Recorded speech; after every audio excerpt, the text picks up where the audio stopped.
বৃষ্টির দিনে চাল ভাজা, কলাই ভাজা, তিল ভাজা এগুলো খেতে অনেক বেশি মজা লাগে। মনে হয় বৃষ্টিকালে এগুলোর টেস্টটাই বেড়ে যায়। সকালবেলা বৃষ্টি হলেও বিকালবেলা মেঘলা আকাশ ছিল, তবুও সকালবেলা মন স্থির করেছিলাম বিকালবেলা ভাজা পোড়া করব।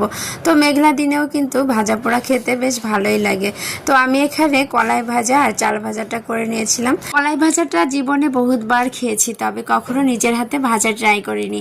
আর আজকে প্রথমবার ভাজলাম, তাও আবার ভেজা কলাই, যেটা আমাদের দেশে এরকম ভাবে ভাজতে দেখিনি। হয়তো আমাদের দেশে এভাবে ভাজেও না, আমরা তো শক্তভাবে ভেজে খাই।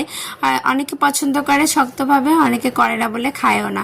তবে এই কলাই ভাজাটা প্রথমবার খেয়েছি, আলহামদুলিল্লাহ ভালো লেগেছে, কারণ এটা নরম থাকে, খেতেও ভালো লাগে। আর দাঁত নেই যাদের তারাও খেতে পারবে।